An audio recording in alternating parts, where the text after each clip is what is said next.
శేఖర్, ఇది ఎన్నో success meet? ఇది వరుసగా సక్సెస్ మీట్లే కదా మీకు.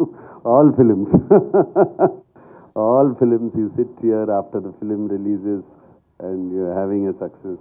One more to your belt. Very happy. Thank you Shekhar. First media అందరికీ థ్యాంక్స్ చెప్పాలి. I think first time unanimous reviews వచ్చినట్టున్నాయి. నాకు నిన్న ఎవరో ఒక ఫోటోగ్రాఫ్ చూపించారు, అన్ని 3కి తక్కువ ఏది లేదు ఏ రివ్యూ. అండ్ అంత యునానిమస్గా వచ్చిందంటే అంత యునానిమస్గా నచ్చిందే అనమాట. So thank you very much దానికి. అండ్ ముందుగా నాకు అఫ్కోర్స్ సునీల్కి thanks. Like family to me always. సునీల్తో ఎప్పుడు ఫ్యామిలీ. సినిమా చేసినా చేయకపోయినా ఏదో ఒకటి ఉంటుంది మాకు. బట్ శేఖర్తో నాకు ఎప్పటి నుంచో సినిమా చేయాలని ఉంది. Actually before Sumanth worked, before Amala worked, before Chaitanya చేసినప్పుడు దానికన్నా ముందు నుంచి శేఖర్తో ఎప్పుడు కలుస్తూ ఉంటాం, ఒక సినిమా చేయాలంటాం. అండ్ శేఖర్ నాకు బాగా గుర్తు, నీతో ఒక స్టైలిష్ సినిమా చేయాలి, చార్మింగ్ సినిమా చేయాలని అనేవాడు. బట్ ఫైనలీ మా ఇద్దరి మధ్యన రాత ఎలా రాసింది. సచ్ ఎ బ్యూటిఫుల్ క్యారెక్టర్ ఈ గేవ్ మీ. అండ్ ఈ నాకు ఈ రొటీన్ సినిమాల నుంచి ఒక కొత్త క్యారెక్టర్ చేయాలి సినిమాలో. నేను ఆడియో ప్రీ రిలీజ్లో కూడా చెప్పాను, సినిమాలో ఒక పాత్రగా చేయాలి. అండ్ శేఖర్ ఈ సినిమాలో ఫుల్ ఫిలిం ఇస్ లైక్, నేను మాయాబజార్ అనే సినిమాతో కూడా కంపేర్ చేశాను అప్పుడు. అలాగే దాంట్లో హీరో ఎవరు అన్నాను. అలాగే మిస్సమ్మలో చూస్తే హీరో ఎవరు, గుండమ్మ కథలో చూస్తే హీరో ఎవరు, we don't know. It is only the director. And ఇప్పుడు కూడా చెప్తున్నాను, ఇది శేఖర్ కమ్ముల గారి ఫిలిం. ఇది out and out his film. ప్రాణం పోస్తారు ఈ సినిమాకి, నాకు తెలుసు. ఆయనే కాదు, ఆయన whole team. I know that whole team how much వాళ్ళు ఎంత క్లోజ్గా ఉంటారో. And Sekhar fantastic character. And thank you very much. నా గురించి ఆలోచించారు. And waiting for the next film again to do with you. అది మీరు కెరీర్లో అద్భుతమైన పాత్రలు చేశారు. That is the reason you could continue for so long in the career. ఈ సినిమాలో నాగార్జున గారు కాదు. అండ్ స్లైట్లీ హీరోయిజం ఉన్న క్యారెక్టర్ కూడా కాదు.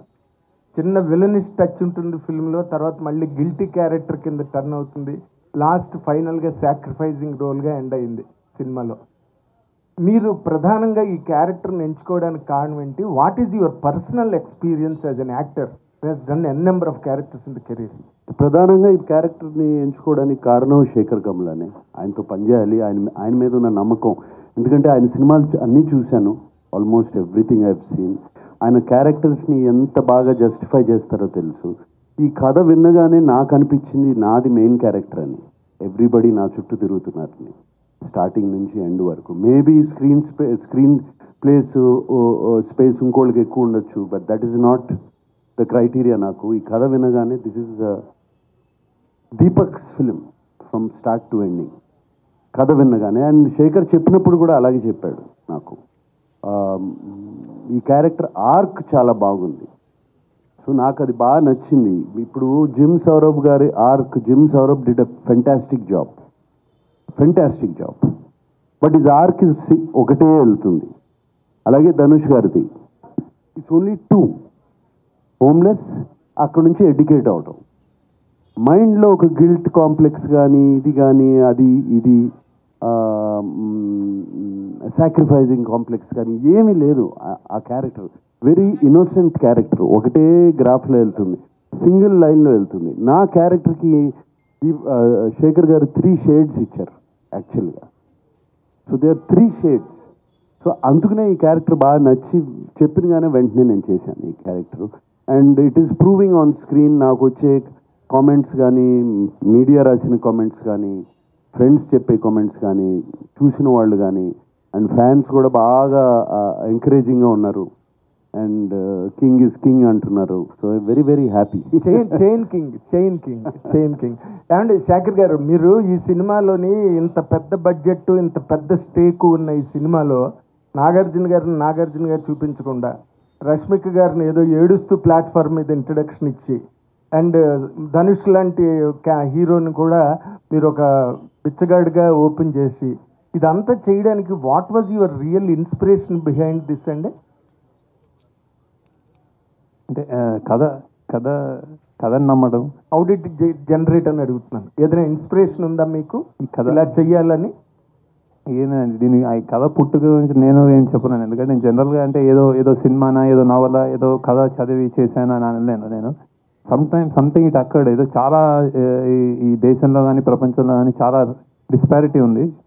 అతి గొప్ప వాళ్ళు ఒకళ్ళు, అతి సామాన్యులు ఒకళ్ళు, మధ్య తరగతి వాళ్ళు ఒకళ్ళు, చాలా అంటే ఒక క్లాస్ డిఫరెన్సెస్ బాగా పెరిగిపోతున్న నేపథ్యంలో సంథింగ్ చెప్పొచ్చేమో అని ఒక థాట్ నుంచి పుట్టినది. అంటే అత్యంత గొప్ప వాడికి అత్యంత పేదవాడు అండ్ మధ్యలో ఇంకో ప్రపంచం, ఇది చూపించే ఒక ఐడియా వచ్చి ఇది కథ పుట్టింది అలా. ఓకే, బట్ ఆ తర్వాత వీళ్ళందరూ అంటే నేను ఎవరికి చెప్పినా, నాగార్జున గారికి చెప్పినా కానీ, ధనుష్ చెప్పినా కానీ, రష్మికకి చెప్పినా కానీ ఇది స్క్రిప్ట్, ఇది పాత్రలు. ఇప్పుడు నేను దానికి యాక్చువల్లీ నేను డైరెక్టర్, నేను కూడా ఇంకా కథకి నేను కూడా ఒదిగిపోయాను. యాక్చువల్లీ నాకు ఆ కథ ఏం డిమాండ్ చేస్తే అలా వెళ్ళాం. సో అందుకే నేను చెప్తుంది షూటింగ్ కానీ అందులో ప్రొడక్షన్ వాల్యూస్ కానీ ఇది చాలా యూనిక్గా చాలా డిఫరెంట్ ఎక్స్పీరియన్స్ ఎందుకు ఇస్తుందంటే ఆ కథ కావాల్సిందన్నీ చేస్తాం బేసిక్, అంటే ప్రతి ఒక్కళ్ళు ఇంక్లూడింగ్ మీ. సో అందుకే ఈ రిజల్ట్ యాక్చువల్లీ అది. బట్ వీళ్ళు ముగ్గురు ఇమేజెస్ని కూడా మార్చేసి మీ క్యారెక్టర్గా తయారు చేసుకుని సినిమా ప్రజెంట్ చేస్తున్నప్పుడు రిస్క్ అనిపించలేదా మీకు? ఇమేజ్ నాగార్జున గారు చూపించట్లేదు, ఆయనగా చూపించట్లేదు. అదే అంటే అదే ఇమేజ్ అనేది స్టార్స్కి ఇమేజ్ అనేది అన్నమయ్య చేసినప్పుడు ఇదే క్వశ్చన్ నాగార్జున గారిని అడిగితే ఏం ఆన్సర్ చేస్తారు, అదే ఆన్సర్ అనమాట ఇప్పుడు బేసిక్గా అదే. సో ఇమేజ్ అనేది పాత్ర నుంచి వస్తుంది. ఆ పాత్రని ఎలా మనం ప్లే చేసాము, దానికి ఎంత పబ్లిక్ ఎంత అభిమానంగా చూసుకున్నారన్న దాని మీద నాగార్జున గారు అన్నమయ్య అలా.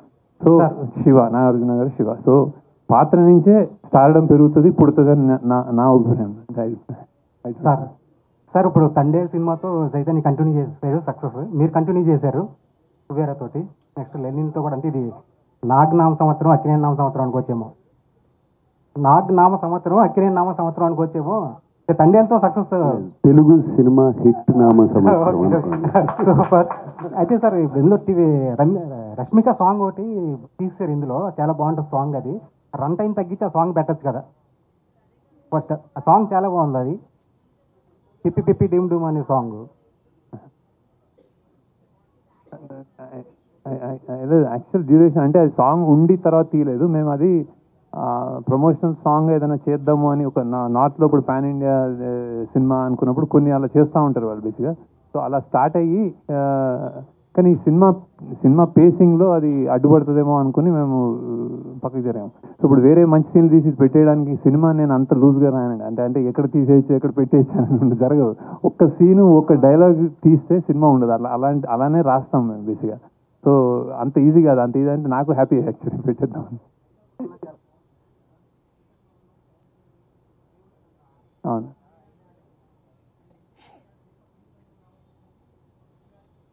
అవును అవును అదే లేదు అదే అదే అదే అదే అదే అదే అదే అదే శేఖర్ గారు, సెకండ్ హాఫ్లో మిడ్వే ఏంటంటే ధనుష్ గారు ఒక టార్గెట్ పెట్టుకుంటారు. ఏంటంటే ఈ 10,000 కోట్లతో ఇన్ని సిటీస్లో ఉన్న మా వాళ్ళ జీవితాలు మార్చేయాలని చెప్పి అనుకుంటారు. టువర్డ్స్ ఎండ్ ఏంటంటే ఆ టార్గెట్ కాకుండా ఇప్పుడు విలన్ ఎలిమినేట్ చేస్తారు. ఇప్పుడు ఆయన టార్గెట్ అచీవ్ చేసే టైప్లో ఏదన్నా క్లైమాక్స్ ఆలోచించారా డ్యూరింగ్ రైటింగ్ ప్రాసెస్? లేదండి. అంటే బేసిక్గా అతను అది దేవ పాయింట్ ఆఫ్ వ్యూలో అక్కడి నుంచి చెప్పిన కథ అది అక్కడికి. సో అతను రియాక్టివ్ మనిషి. అంటే సడన్గా అని నాకు అన్ని కావాలి, చెన్నై మీ ఎంతమంది ఉన్నారని వెళ్తాడు బేసిక్గా. తర్వాత దానికంటే ఇంపార్టెంట్ నాకు ఆ అమ్మాయి బిడ్డ అనుకుంటాడు బేసిక్. సో మేము బతకడం ఇంపార్టెంట్ అన్న దానికి ఆ బతకనివ్వడేమో అన్న భయంతో అతన్ని ఎలిమినేట్ చేస్తాడు తప్ప ఈ డబ్బులంతా ఆల్రెడీ అంటే ఆల్మోస్ట్ వచ్చినట్టే. అది బేసిక్గా ఆ గోల్ కంటే ఇతను మమ్మల్ని బతకనివ్వడేమో అన్నది అతని. సునీల్ సార్, రిలీజ్కి ముందు చాలా టెన్షన్గా ఉన్నారు, ఎందుకంటే మీరు ఎగ్జిబిటర్గా డిస్ట్రిబ్యూట్ ఏంటి ఇప్పుడేమనిపిస్తుంది? ఆ నర్వస్ నుంచి ఇప్పుడు అది బయటకు కామనే వచ్చారు. మాకు. కానీ ఈసారి కొంచెం లాంగ్ ఉంది. 2-3 మంత్స్ నుంచి ఏ సినిమా ఆడలేదు. ఈ సినిమా వెరీ హ్యాపీ అందరికీ. నేను టెన్షన్లో లేను, ప్రెషర్లో. ఆ సెన్సార్ టెన్షన్, పని టెన్షన్లో ఉంటే వేరే టెన్షన్ ఏం లేదు. యూజువల్లీ నేను టెన్షన్ ఇస్తాను, తీసుకోను. అది ప్రాబ్లం. ఇప్పుడు ప్రాబ్లం అయింది ఈ వర్క్ టెన్షన్. నేను సెన్సార్ అవ్వాలి. సార్ హెల్ప్ చేశారు. సార్ హెల్ప్ చేయలేదంటే నాగార్జున సార్ ఈరోజు పిక్చర్ ఈ టైంకి అయ్యేది కాదు. 100% సార్ హెల్ప్ చేశారు నాకు. సార్ అందరూ మాట్లాడుకుంటున్న ఒక మాట, ఈ టికెట్స్ గురించి జనాలు థియేటర్కి తీసుకురావడం గురించి చాలా ఓకల్గా మాట్లాడారు మీరు. బట్ లాస్ట్ మినిట్లో టికెట్ ప్రైస్ ఇంక్రీజ్ చేయాల్సి వచ్చింది మీరు. ఏం ఇంక్రీజ్ చేయాలి? ఎక్కడ ఇంక్రీజ్? ఆంధ్రాలో 75 రూపీస్. 75 రూపీస్ చేయలేదు, 25-50 చేసాం. అక్కడ మరే తక్కువ ఉన్నాయి కొన్ని. ఓకే. మరే 100 రూపీస్ ఉంటే 150 రూపీస్ ఉంటే 175 చేశారు అంతే. 25 రూపీస్ మాక్సిమం చేశారు.